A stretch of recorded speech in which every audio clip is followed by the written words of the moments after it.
I think I've proven now that every single time I step inside the octagon, it's got Fight of the Year written all over it. This one just so happens to be extra special because Dustin Poirier has also been in numerous fights of the nights, fights of the year. His accolades and his resume speaks for itself. And he's a top guy in the world. He's been a top guy in the world for years and years and years now. So I truly believe on Saturday night when I go out there and get my hand raised, it puts me next in line for a title or a huge fight with Conor coming back or another huge fight with some other huge name. And we're going to keep on pounding on the drum until we get that title in 2023.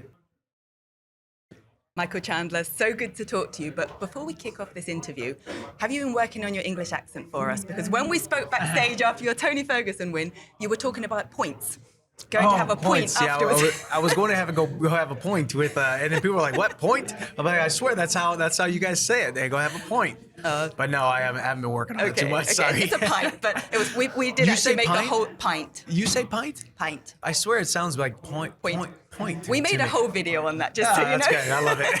But it's brilliant. But I want to congratulate you on your fitness app as well that you've just launched. Thank you. Because if you watch Michael Chandler's workouts on Instagram, they are absolutely insane. So tell us a little bit about that and how much it represents the S&C strength conditioning you do in real life. Well, thank you. And actually, our number 2 downloaded country is in the UK right now already. So it's Walk On Fitness is what it's called. I was a walk-on at the University of Missouri, and it's also just a testament to you get knocked down, you stand up and you walk on. You in the face of adversity, you get up and you walk on. And it's been a dream that I've looked at over and been told that I need to take to the people over the last 10 years. People have always said, "Hey, when are you going to come up with your fitness program?" So now we have it. Walk On Fitness, walkonfit.com.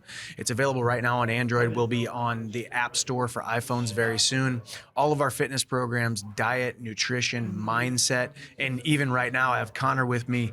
We're doing a bunch of exclusive behind the scenes footage. So we just released episode 6 of just the last couple days of all my prep, diet, how I'm manipulating water, where my weight is, electrolytes, all that kind of stuff. I just think I've been blessed with a lot of knowledge and a lot of great coaches and a lot of great experience. 22 years of dieting and fitness and working out since I was 14 years old, and I want to bring that to the people. So it's a very all-encompassing health and wellness lifestyle app where we do fitness and training, mindset, and nutrition, so you can live your best life. Yeah, I love that. And I love that you said mindset as well, because it's not just the physical, is it? And as a fighter, that's something that you will know and have experienced more than anybody. And in those, the years of fighting that you've done, how important is your mindset in not just physically being at your best, but putting it on the line when it counts, i.e. when you walk into the cage? Yeah, I think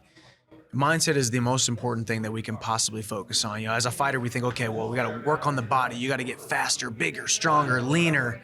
And truthfully, if you're not working on your mindset, you're just building up a bigger and a faster and a stronger subpar version of the person that you're supposed to be, because it all starts right here. You're what you are and where you are because of what has gone into your mind in a manner a woman cannot consistently perform in a manner that is inconsistent with the way that they see themselves. So if they don't see themselves as a champion, if they don't see themselves as deserving of success, as deserving of the things that we so desire, then they're going to find ways to self-sabotage, because I know that because I've done it. They're going to find ways to lower the temperature on their dreams and settle for things that are less than. So I built a podcast studio in my backyard. I will be spending hundreds of hours in my backyard on a microphone, answering Q&A, answering questions, bringing value to people. We built our app from scratch on a teaching platform. So it's a teaching app, because I believe I'm not just a professional athlete. I'm not just a fitness enthusiast. I'm a teacher. People look to me for advice. People look to me for the path forward. Hey, if I could just make a change in this one area of my life, teach me this. What can I glean from that? My experience is the mistakes that I have made that have propelled me to where I am now. I want to pass those on to our Walk On Fitness members. I love it. Absolutely fantastic. Congratulations again. And talking of the mind, let's take your mind back to a year ago here in New York City when you had that fight of the year. It was our BT Sport Fight of the Year contest with Justin Gaethje, and you're back here again. Is there a sense that I'm up for with Dustin Poirier. This is going to be another absolute war. Or are you predicting or anticipating it might go down a little bit different? And what the Well, fans might expect? yeah, I mean, I think you always prepare yourself for a war. You gotta be prepared for 15 minutes of the best Dustin Poirier that I can possibly compete against. You hope for a quick knockout. You hope for a quick submission. You hope for a quick finish. But I think I've proven now that every single time I step inside the octagon, it's got Fight of the Year written all over it. This one just so happens to be extra special because Dustin Poirier has also been in numerous fights of the nights, fights of the year. His accolades and his resume speaks for itself. And he's a top guy in the world. He's been a top guy in the world for years and years and years now. So I truly believe on Saturday night when I go out there and get my hand raised, it puts me next in line for a title or a huge fight with Conor coming back or another huge fight with some other huge name. And we're going to keep on pounding on the drum until we get that title in 2023. Well, actually, I was going to ask you about what next if you get your hand raised. But first of all, you are a born entertainer, and you've said quite often, I'm here for a good time, not for a long time. Yeah. You certainly have showed us that so far in your UFC tenure. But there's some sense that you're putting your body on the line in order to entertain. And did you hear Beneil Dariush came out recently and said he thought you'd be champion if you weren't so interested in entertaining at the same time? What would your response to that be? I would not disagree with him. Beneil Dariush might be one of the smartest, highest IQ individuals that we have on the roster. A ton of respect for him. The way that he speaks, you can just tell he's got a great head on his shoulders, and he's probably right. But at some point, the sport takes over the spirit, and that's kind of what has happened in some of my fights. I just don't have the propensity or the ability to look for a brake pedal. I'm always foot on the gas. I'm always foot on the gas, always coming forward. I haven't seen a brake pedal my entire career, my entire wrestling career, from bell to bell. I want to get my hands on you. I want to put pressure on you. I want you to feel my presence, because that's where I think is the best path to victory. However, I do know that I have the skill set and the ability to become champion. I do have the skill set and the ability to get the huge fights, to get the big fights. It's put me in a position now where people are talking about me fighting Conor. That's the biggest fight in mixed martial arts. Without those big stages and those fights, the fight of the year against Gaethje and these my must-see action, people aren't talking about me fighting Conor if I don't do that. So is that a fight that's important to you? Not important to you, but it's on the hit list, if you like. It definitely is. I mean, Conor's the biggest name in combat sports history. We may never see another talent like Conor McGregor. I think it's awesome that a lot of people are talking about me fighting him. I think there's a lot of fans. Every single day, people are tagging me and talking about me fighting Conor. It's a huge fight. I think Conor knows it's a huge fight. I think his management knows it's a huge fight. It would be must-see action. And Conor's always must-see action. I've now become must-see action, so why not match us two up and for his fight when he comes back, and let's do it at 170. 170 at his biggest, his baddest, I was about to ask that. His most dangerous. What do you think of Conor's size right now? I love it. He looks healthy, Would you increase your size to go up to fight him, or would you stay the size you are now, being as fast as you are at this speed or this weight and so forth? I think I would stay at the same size. I mean, I get up to 100, 185, 190 pounds. I'm making 155 at 36. Oh, you do? You go up that much? Yeah. Making 155 at 36 years old isn't that easy. You go back to, I'm not here for a long time. I'm here for a good time. A lot of people think I'm in my 20s because I just came into the UFC, and they don't realize it feels that way. Yeah, they think I'm a young soul, which I'll take. I like that, but I'm 36 years old. I got scar tissue older than half the people I train with. So I've just it's been a huge blessing, and I've just enjoyed it thus far, and it's gonna be fun. Well, the first port of call is Dustin Poirier, of course. Where did this beef begin with the two of you? Because we've not known you to be somebody that has any particular animosity with anybody else, but there's been a couple of incidences with Dustin that riled him, and you've responded to. Talk us through where that started from. I think it started because we had so much mutual respect and such a cordial relationship. And then he said some things on the microphone, I said some things on the microphone, and then when we were in person, he wanted to say what he wanted to say to me in person, which I 100% respect. So it's not that we necessarily dislike each other that much. I would say. I just think we're both climbing the same mountain, trying to get to the exact same spot. I truly believe that I get my hand raised on Saturday night. He truly believes that he gets his hand raised on Saturday night. So you just got two dudes that are trying to accomplish the same thing, and he's in my way and I'm in his way.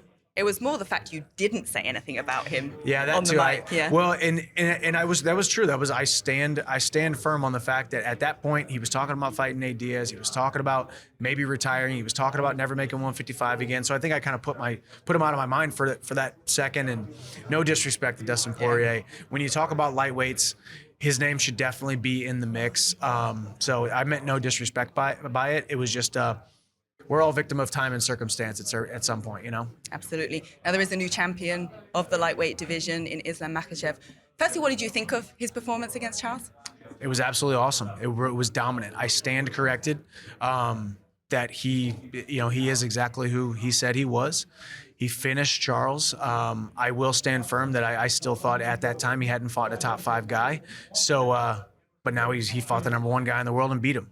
Is this quite refreshing for the division, given that all of you at the top 10 had fought Charles Oliveira and lost to him, and now you have a new champion? So does it feel like you're closer to getting that title shot back, given there's a new champion? I do think so. You know, I still very interested in that Charles rematch because I want to avenge that loss.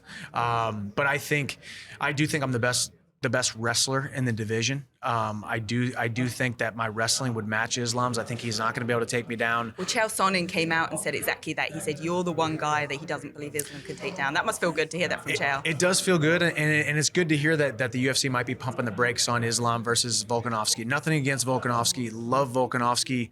Don't really want him to come up to our division and kind of mess things up, obviously selfishly, because I think... Is that how you feel, that it's disrupting the placings of who's next for the title shot? Yeah, and not so much for our division, but definitely for the 145 division, you know, because it's tough being double champ and being able to defend both of those belts in a timely fashion when you got Yair Rodriguez and you got these other guys who could fight Volkanovski. So we'll see. I think the UFC is smart by waiting to see my performance on Saturday night, Dustin's performance on Saturday night. If I go out there and run through Dustin Poirier, how do you deny me? That's what I say. I think you got Beneil Dariush on a long win streak as well. Yeah. So I think it would be between me and him. But when it comes to the wrestling department, put the best wrestler in the division against the guy who has seemingly been the most dominant wrestler in the sport thus far in Islam. Chandler versus Islam, mid-2023, early 2023. I'm ready to go. But would you wait? Say the Volkanovski fight does happen, and that's going to be in Perth, Australia, early next year. Do you wait, or do you maybe take a fight with Beneil or somebody else? Or Connor. Yeah, no, or Connor. Or Connor. There we go. No, we'll see now. You never know. I mean, we will see. We'll see how it all plays out. You know, I'm going to enjoy. I haven't been around my family too much in the last couple months. So I will definitely enjoy all of November and December, possibly get back into training camp in January, February, if it makes sense. But I think I could, if they don't make the Volk versus Islam fight, I would be ready to fight Islam early 2023 if it's for the title, for sure. So maybe they put us in Australia, maybe they put us in Vegas, wherever they put us. But the two best wrestlers in the division need to get after it, me and Islam.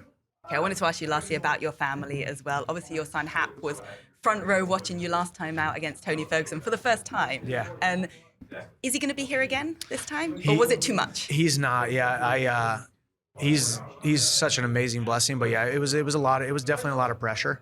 Having him there, he'll definitely come to more fights. This one just didn't make sense. I needed one to just kind of clear my head and go out there and beat Poirier. But yeah, he'll be at some in the future. Yeah, and your new little boy Ace as well. So I'm sure added motivation for this fight going into your beautiful family. Yeah, it's such a crazy ride that we've been on, such a crazy blessing, and they're the two most amazing young men on the planet. And I'm excited to get home and just love on them and just be dad. You know, I love being a fighter. This is my calling. This is where God has put me, and the UFC has given me such an amazing platform, but I'd trade it all in just for, to make sure that they're taken care of. And luckily I'm able to use this to provide for them. But the most important thing that I can be is dad, be husband. And that's my calling. And that's the most important thing, because that will never fade. You'll stop calling eventually. All the cameras will stop rolling. The interviews will stop calling eventually. But that family and me raising them and being their hero and loving and serving my wife, that lasts a lifetime. So That's certainly something to fight for. That's beautiful. Thank you so much for your Thank time you. as always. Looking forward to seeing you in Appreciate there. it. Thank you.